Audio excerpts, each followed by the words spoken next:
হয় আপোনালোকে ইতিমধ্যে গম পাইছে আজি প্ৰায় 90 দিন হ'ব হ'ল কিন্তু তেজপুৰ ইউনিভাৰ্চিটি বন্ধ প্ৰায় লকডাউন হোৱাৰ অৱস্থাৰ দৰে হৈছে যেতিয়া যোনদিনাখন জুবিনদা ঢুকাইছিলে সেইদিনাখন আপোনাৰ যেতিয়া তেজপুৰ ইউনিভাৰ্চিটি ষ্টুডেণ্টছে ডিমাণ্ড কৰিছিল যে ইলেকশ্যনটো হ'ব নালাগে মেইন কথা এইটো হৈছিল ইলেকশ্যনটো হ'ব নালাগে ইলেকশ্যন বন্ধ কৰক আৰু ইউনিভাৰ্চিটি বন্ধ কৰক যেতিয়া অলৰেডি ষ্টেট ৰেছপেক্ট দিবলৈকে কৈছিলে আৰু তেতিয়া ইউনিভাৰ্চিটি বন্ধ কৰা নাছিল তেওঁক শ্ৰদ্ধাঞ্জলি জনাবলৈ দিয়া নাছিল তাৰ পিছতে যেতিয়া তাৰে প্ৰটেষ্ট হ'ল আৰু সমগ্ৰ বস্তুবোৰ ওলাই পৰিলে যে ডিচিজনে কেনেদৰে কৰাপশ্যন কৰিছিল এখন প্ৰায় চকীৰ দাম প্ৰায় 5,000 টকা লৈছিল 18,000 টকা এখন 2,000 টকাৰ বিচনাৰ দাম 18,000 টকা লৈছিল আৰু তাৰ পিছতে আমি ডিমাণ্ড কৰি আছোঁ বাৰে বাৰে যে ভিচিক ছাছপেণ্ড কৰক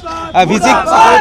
জবৰ পৰা আঁতৰাওক কিন্তু তেনেধৰণৰ কোনো ধৰণৰ একশ্যন আমি লোৱা দেখা নাই তাৰপিছত ভিচি এতিয়ালৈ আজি প্ৰায় 90 দিন হ'ব হ'ল এতিয়াও ভিচি ক'ত আছে কোনো ধৰি মানে এতিয়াও গম পোৱা নাই আমি আৰু তেওঁলোকেও জনোৱা নাই তোমালোকে এতিয়া ইয়াৰ পৰা দিল্লীৰ পৰা আজি প্ৰতিবাদ কৰিছা দিল্লীৰ পৰা প্ৰতিবাদ কৰি কেন্দ্ৰীয় চৰকাৰক কি ক'ব বিচাৰিছা আমি এটাই জনাব বিচাৰোঁ আমাৰ দাবী হৈছে যে তেওঁক ইমিডিয়েটলি ছাছপেণ্ড কৰক তেওঁক এৰেষ্ট কৰক আৰু CBI তদন্ত কৰক যি এলিগেশ্যনছ আছে তেওঁৰ ওপৰত যি কৰাপশ্যনৰ এলিগেশ্যনছ আছে এইসমূহ আপোনালোকে ভালদৰে তদন্ত কৰক আৰু ষ্টুডেণ্টছৰ যি ডিমাণ্ড যে কৰাপশ্যন কি হৈছিল কি আছিল সেইসমূহ আপোনালোকে ওলাই জনাওক ষ্টুডেণ্টছক চাওক কথাটো হৈছে এই তেজপুৰ ইউনিভাৰ্চিটিখন হৈছে অসমৰ ঐতিহাসিক অসম চুক্তিৰ ওপৰত ভিত্তি কৰি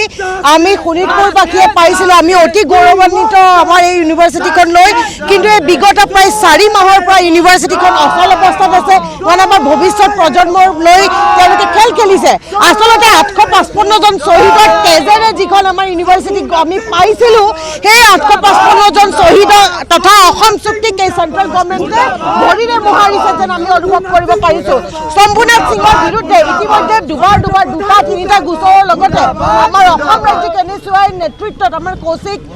কাশ্যপৰ নেতৃত্বত আজি অসমৰ প্ৰতিখন ডিষ্ট্ৰিক্টত তেওঁৰ এগেইনষ্টত কেছ দিয়া হৈছে কিন্তু আজিলৈকে শম্ভুনাথ সিং পলাতক তাৰ ওপৰত কোনো ধৰণৰ একশ্যন লোৱা নাই আচলতে শম্ভুনাথ সিঙৰ পিছফালে থকা হাতখন কাৰ আমি জানিব বিচাৰিছোঁ যে আমাৰ অসমৰ যিসকল যুৱ প্ৰজন্ম অসমৰ ভৱিষ্যত ছাত্ৰ ছাত্ৰীসকলে যি নষ্ট কৰি আছে এই শম্ভুনাথ সিঙৰ মূৰৰ ওপৰত থকা হাতখন কাৰ সেই হাতখন আচলতে গুচাই পেলাই এই শম্ভুনাথ সিঙক ইতিমধ্যে বৰ্খাস্ত কৰিবৰ বাবে আমাৰ দাবী চলিয়ে থাকিব সমগ্ৰ অসম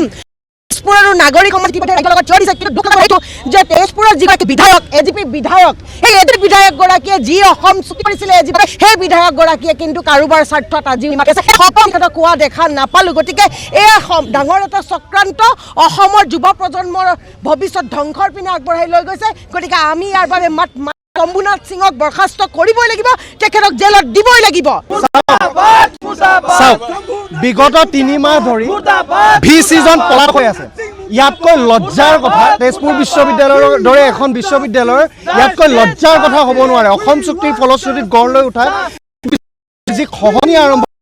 কেৱল মাত্ৰ শম্ভুনাথ সিং ডাঙৰীয়াৰ নেতৃত্বত আৰম্ভ হৈছে আৰু আমি জানো তেওঁৰ মূৰত চৰকাৰৰ বাঘা নেতাৰ হাত আছে সেইকাৰণে তেওঁ এনেকুৱা কৰোৰ টকাৰ কেলেংকাৰী কৰিবলৈ সক্ষম হৈছে আমি NSUIৰ ডিমাণ্ড কৰিছোঁ অতি সোনকালে শম্ভুনাথ সিঙৰ ওপৰত CBI ইনকুৱাৰী কৰি তেখেতক জেলত দিয়ক